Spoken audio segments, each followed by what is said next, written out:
था, लेकिन परमेश्वर का धन्यवाद होवे कि मैं एक शांति की तलाश में निरंतर दौड़ और चाह में था। लेकिन उस समय मेरा जो जीवन था, वो संसार के अनुसार था और जैसा इफिसियों की पत्री में लिखा है 2 के 2 में कि हम पहले उस संसार की रीति पर चला करते थे और आकाश के अधिकार के हाकिम अर्थात उस आत्मा के अनुसार चलते थे जो अब भी आज्ञा ना मानने वालों में कार्य करता है। हम मेरा जो जीवन था वो इस रीति से था कि मैं अपने जीवन में नेम फेम और एंटरटेनमेंट की मांग करता था, जैसे कि हर एक वो जन जो यीशु मसीह को नहीं जानता इसी रीति से वो जीवन जीता है।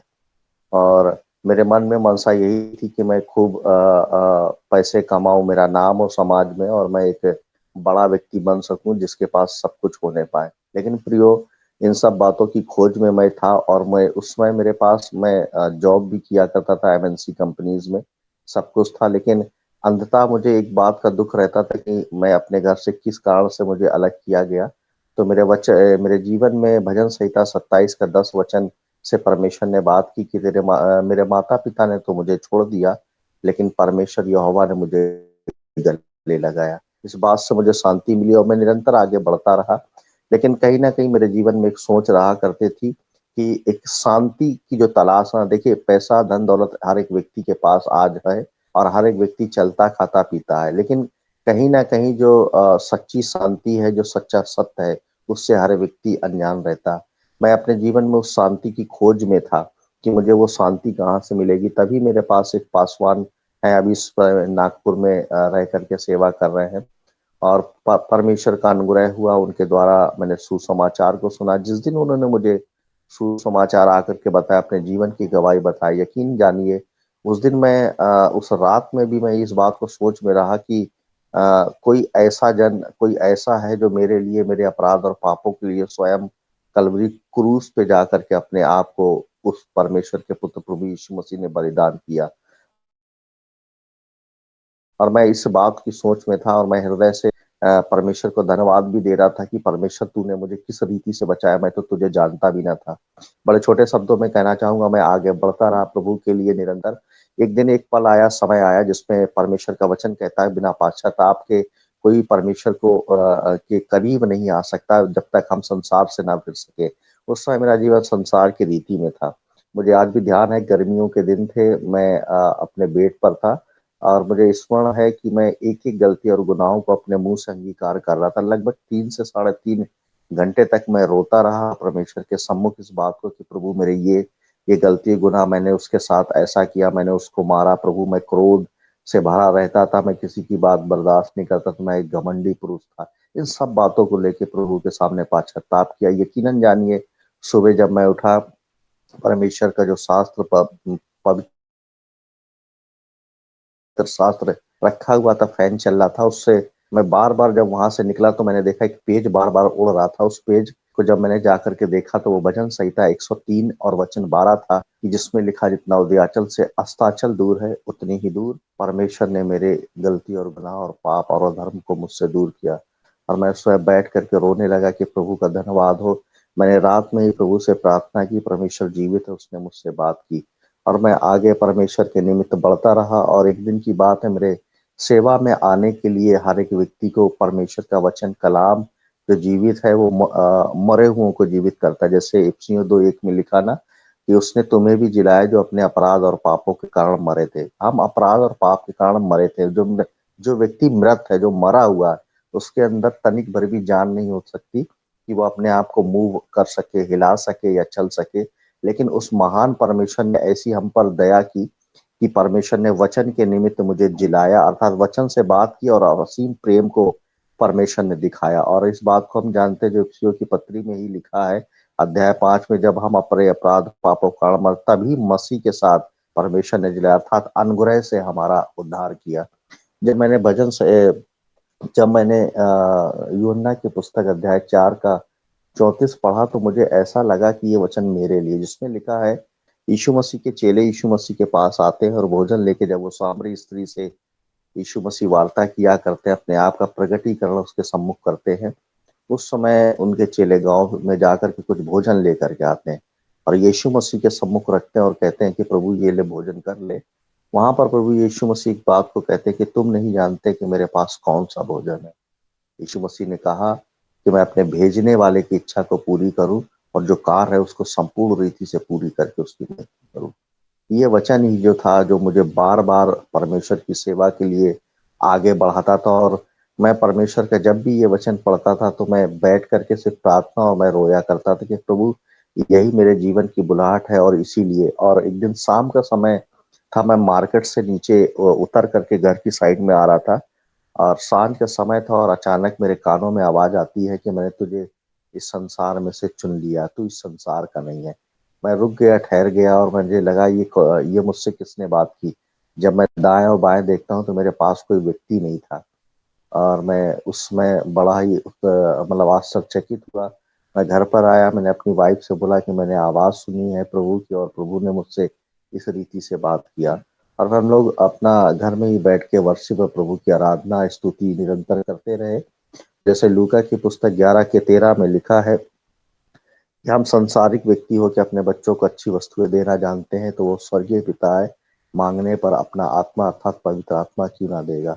हम लोग निरंतर प्रार्थना करते रहे और प्रभु से विनती की। परमेश्वर ने अपने आत्मा का दान दिया और आत्मा के निमित्त जब मैं परमेश्वर का आत्मा मैंने पाया तो उस आत्मा जब परमेश्वर ने दिया जैसे हम लोग जानते हैं कि कहते हैं यशायाह की पुस्तक में लिखा है कि परमेश्वर का जो आत्मा वो बुद्धि, समझ, पराक्रम और परमेश्वर के भय का आत्मा है। उस समय से मेरे जीवन में और भी ज़्यादा चेंजेस आने लगे। वचन मैं पढ़ता था और ज़्यादा मतलब डीप में पढ़ने लगा, जिसके लिए प्रार्थना करता था। चंगाइयाँ होने लगी, फ़ोन पे प्रार्थनाएँ होने, बड़े-बड़े काम। तब परमेश्वर की बुलाहट के निमित्त परमेश्वर ने मुझे निरंतर आगे बढ़ाया। मैं बड़े छोटे शब्दों में अपनी बात को समेट करके आपको बता रहा हूँ।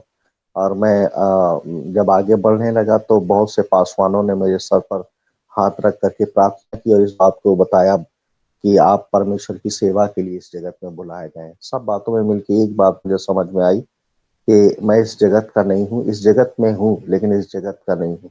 क्योंकि मेरा जीवन जो है परमेश्वर ने अपने पवित्र लहू के द्वारा खरीदा। अब हम अपने नहीं, अब परमेश्वर के हैं और जीवित जो है वो परमेश्वर की इच्छा को पूरा करने के लिए है। सो ये परमेश्वर की स्तुति हो, परमेश्वर की प्रशंसा हो और मैं परमेश्वर का सदैव धन्यवाद देता हूँ इस बात के लिए कि भजन संहिता 113 के 7-8 में लिखा है कि जब मैं कंगाल था तो परमेश्वर ने मुझे मिट्टी से उठाया, जब मैं दरिद्र था तो परमेश्वर ने मुझे घूरे से उठा करके उठाया और अपने प्रधानों के संग अर्थात परमेश्वर की कितनी उत्तम दया मुझ पर है कि अपनी प्रजा और आज जो इस मंडली में मैं हूँ ना, तो ये मैं परमेश्वर का विश्वास करता हूँ इस वचन को और इस वचन के निमित्त धन्यवाद सदैव मैं देता हूँ कि मैं आज भी इस मंडली में सुबह में आपके बीच हूँ ना, तो परमेश्वर के प्रजा के प्रधान कोई और नहीं, आप सब लोग हैं और परमेश्वर ने मुझ दरिद्र को, मुझ तुच्छ को आपके बीच बैठने और इस गवाही को देने का अवसर दिया। मैं प्रभु का धन्यवाद देता हूँ और अब जो मेरा जीवन है वो प्रभु की सेवा के निमित्त ही है। प्रभु ने बुलाया और उसी की इच्छा हर एक दशा में मेरे पूरी हो और एक वचन के निमित्त मैं जीवन जीता हूँ जो कि पहला पत्रस 2 का 20 वचन में लिखा है कि तुमने अपराध किया और तुमने घूसे खाए तो कोई बड़ाई की बात नहीं है, लेकिन अगर तुम भले काम करके दुख उठाते हो तो ये परमेश्वर को भाता। मेरे प्रियो, इस वचन के द्वारा ही मैं अपने जीवन को जीता हूँ क्योंकि हम लोग इस बात को जानते हैं भली रीति से कि संसार हमें ग्रहण नहीं कर सकता है। इसलिए क्योंकि यूहन्ना की पुस्तक परमेश्वर ने, यीशु प्रभु ने कहा कि मैंने तुम्हें चुन लिया है, तुम मेरे हो इसलिए संसार तुमसे प्रेम नहीं कर सकता। अगर तुम संसार के होते, संसार तुम्हें ग्रहण भी करता, तुमसे प्रेम भी करता। चूंकि तुम मेरे हो इसलिए संसार तुमसे घृणा करता। उन्होंने मुझे सताया तो वे तुम्हें भी सताएंगे, लेकिन एक बात प्रभु ने बहुत अच्छी बोली, यदि उन्होंने मेरी सुनी तो वो तुम्हारी भी सुनेंगे। और आज वर्तमान में इसी रीति से हमारा आपका जीवन है। हम जहाँ जाते हैं प्रभु के प्रेम, दया, करुणा और परमेश्वर के अति सामर्थी सुसमाचार को जब लोगों के बीच में बांटते हैं, बहुतेरे हैं जो डिनाय इनकार करते हैं, लेकिन उसमें से कुछ लोग होते हैं जो शांति के लोग होते हैं, जो उस भूखे हैं सुसमाचार के और उद्धार की प्राप्ति के लिए, वो निरंतर प्रभु में बढ़ते हैं और हम आज इस बात के लिए प्रभु का धन्यवाद भी देते हैं कि कैसे अपराध और पाप में मरे हुए थे, जो रोमियो 9 के 15 में लिखा, प्रभु ने बोला जिस पर मैं दया करना चाहूँ उस पर मैं दया करूंगा, जिस पर मैं अनुग्रह करना चाहूँ उस पर अनुग्रह करूंगा। तो आज हमारे और आपके ऊपर परमेश्वर की इसी रीति से दया हुई और ये भी 9 के 16 में प्रभु ने कहा, न दौड़ने वाले की न मांगने वाले की, अगर हम मांगते भी ना तो भी हमें ना मिलता। ये तो प्रभु का अनुग्रह है कि उसने हम अपराधियों और पापियों पर अपनी दृष्टि की और अनुग्रह के निमित्त विश्वास का दान दिया और आज हमें बचा लिया। सो एक अंतिम वचन के साथ मैं अपनी गवाही को विराम देना चाहता हूँ। आज प्रियो, आज अगर आशीष की बात यदि कोई करता है तो मुझे नहीं मालूम आप लोग कि उत्तर क्या होंगे, लेकिन मेरा जो उत्तर है, मेरा उत्तर ये है कि आशीष इस जगत में, इस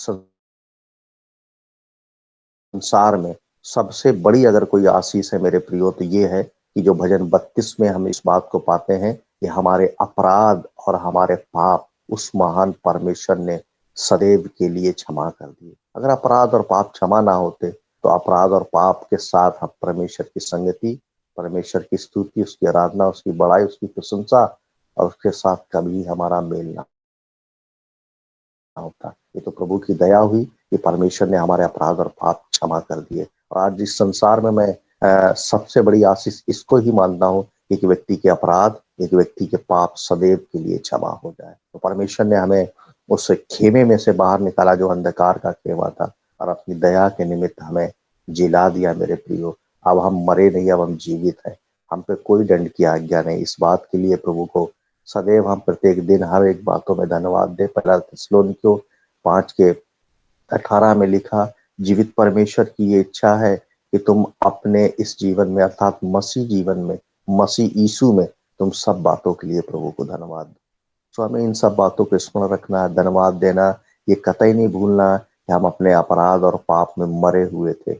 और गलातियों 5 के 1 में लिखा, तुम्हें स्वतंत्रता के लिए मसीह यीशु ने स्वतंत्र किया, तुम उसमें ही स्थिर रहो, तुम फिर से गिर ना जाना। मेरे प्रियो, हम इस बात को याद रखते हुए प्रभु को धन्यवाद देते हुए जीवन को जी रहे हैं। मेरा परिवार मेरे साथ मिल करके सेविकाई करते हैं। मेरी बच्ची भी वचन को लेकर के शेयर करती, छोटी है 10 साल की, लेकिन ये प्रभु का अनुग्रह है। मेरी पत्नी भी सेविकाई में सहभागी होती है। मेरी पत्नी बहनों के बीच में भी सेवा करती हैं। इस रीति से हम सबका जीवन है और मैं धन्यवादी हूँ कि हर एक पलों में प्रभु हमारे जीवन का रक्षक है, वही हमारे जीवन का गढ़ ठहरा है। सो आप सबसे मेरी विनती है, मैं आग्रह करना चाहता हूँ, जितने भी लोग हैं आप सब मिल करके हमारे लिए, हमारे परिवार, हमारी सेविकाई के लिए निरंतर दुआ में याद रखिएगा, ताकि परमेश्वर जो भला है, परमेश्वर जो करुणामयी, उसने हमें जिस कार्य के लिए बुलाया उस कार्य को पूरा करके अंततः हम परमेश्वर के उस विश्राम में प्रवेश करने पाए। So thank you so much. ये मेरे जीवन की गवाही बहुत बड़ी है, लेकिन मैंने बहुत कम शब्दों में जैसा समय दिया गया उस समय के अनुसार मैं आशा करता हूँ मैंने अपनी गवाही दी। आशा करता हूँ आप लोगों में से जरूर परमेश्वर ने किसी से बात की और आपने आशीष पाई होगी। So thank you so much. सब बातों के लिए परमेश्वर को महिमा। धन्यवाद।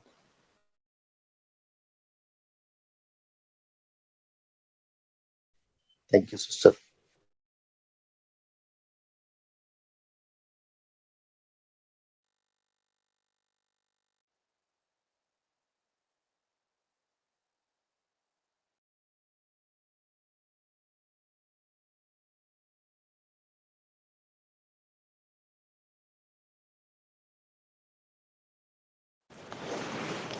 ठीक है। धन्यवाद परमेश्वर पिता प्रभु यीशु महान पवित्र परमेश्वर पिता प्रभु। परमेश्वर पिता प्रभु जी, कितना तू महान, तू सामर्थ्य यहोवा योज्ञानी के पवित्र परमेश्वर। हम धन्यवाद देते हैं कि पिता प्रभु जी, परमेश्वर पिता प्रभु जी, आदि अंत अल्फा ओमेगा तू है मेरे सर्वज्ञानी पिता प्रभु जी। परमेश्वर पिता प्रभु जी, तूने कहा कि मुझसे दुआ करते हैं तेरी ही सुनकर मैं बड़ी कठिनाई को बातों को बताते गए। परमेश्वर पिता, मानो जाति मनुष्य को जीवन को बुद्धि के आत्मा को खोलने वाला ये हुआ परमेश्वर पिता तू है। हाँ परमेश्वर पिता, आपके नाम के हम जयकार करते हैं पिता प्रभु जी। परमेश्वर पिता, तेरी स्तुति आराधना के लिए परमेश्वर पिता तूने मदद किया है, सहायता किया है परमेश्वर, हम धन्यवाद देते हैं। परमेश्वर पिता, गिनती की पुस्तक में 28वीं परमेश्वर पिता प्रभु जी इस वचन को मनन करने अध्ययन करने के लिए तूने सहायता तू मदद किया है खुदा प्रभु जी। आपके लाखों कोटि हम धन्यवाद देते हैं। परमेश्वर पिता प्रभु जी यीशु, परमेश्वर पिता भाई लोग आपस में एकत्रित हैं कर एक मन एक तन होकर परमेश्वर यहोवा को पुकारो कि हाँ परमेश्वर पिता प्रभु जी, हम इस लेकोन जी जिस मिनिस्ट्री में हम जुड़कर अलग अलग जगह से तेरे दासों तेरे भक्तों को जोड़कर परमेश्वर पिता हम आत्मिक संगति करते हैं खुदा प्रभु जी। कितना ही सौभाग्य है कि परमेश्वर पिता प्रभु जी हम मोबाइल के माध्यम से हम जुड़कर परमेश्वर पिता प्रभु जी आपसे हम संगति कर सकते हैं पिता प्रभु जी। वैसे ही परमेश्वर पिता प्रभु जी, परमेश्वर पिता प्रभु जी आत्मिक परमेश्वर पिता उन्नति की ओर बढ़ने के लिए खुदा परमेश्वर पिता हर दास भक्तों को जीवन को तूने अभिषेक आकर्षित कर खुदा प्रभु जी। परमेश्वर पिता प्रभु जी सर परमेश्वर पिता प्रभु जी पास्टर जन को परमेश्वर पिता जो प्रवचन तेरा गवाह को परमेश्वर पिता बताने के लिए तू सहायता तो मदद किया है परमेश्वर। हम धन्यवाद देते हैं। बुद्धि से बढ़कर समाज से बाहर उपाय करने वाला यहोवा परमेश्वर पिता आपके नाम के हम जय जयकार करते खुदा प्रभु जी। परमेश्वर पिता प्रभु जी जो परमेश्वर पिता 2023 में तूने संभाल कर रखा है परमेश्वर पिता अच्छा काम परमेश्वर पिता करने के लिए सहायता तो मदद किया है परमेश्वर पिता 2000 परमेश्वर पिता 24 में हम परमेश्वर पिता नया काम नया शुरुआत नई अभिषेक नई सामर्थ्य पाकर परमेश्वर पिता आपकी महिमा में आपकी पवित्र आत्मा की प्रेरणा में पढ़कर नए लोगों नए परमेश्वर पिता प्रवेश करने पाए। परमेश्वर पिता प्रभु जी कोई आत्मा को जीतने वाला परमेश्वर पिता प्रभु जी तू ही परमेश्वर पिता खड़ा कर हर एक को जबान को परमेश्वर पिता प्रभु जी स्पर्श और पवित्र कर ले खुदा। हम धन्यवाद देते पिता प्रभु जी। परमेश्वर पिता प्रभु जी आपकी आत्मा के द्वारे सब कुछ असंभवित है खुदा परमेश्वर पिता तू ही करने पाए खुदा। परमेश्वर पिता आपके नाम के हम जय जयकार करते खुदा प्रभु जी। परमेश्वर पिता प्रभु जी सभी परमेश्वर विषय को तेरे हाथों में सौंपता है सभी को परमेश्वर पिता हम तेरे हाथों में सौंपता है। सुबह की अवसर को परमेश्वर पिता प्रभु जी तूने कीमती समय को निकल कर परमेश्वर पिता आपके सम्मुख चुनने के लिए सहायता तो मदद करते वैसे ही रोज प्रतिदिन परमेश्वर पिता प्रभु जी आपके वचन में आराधना में भक्ति में स्तुति में परमेश्वर आगे बढ़ने के लिए तूने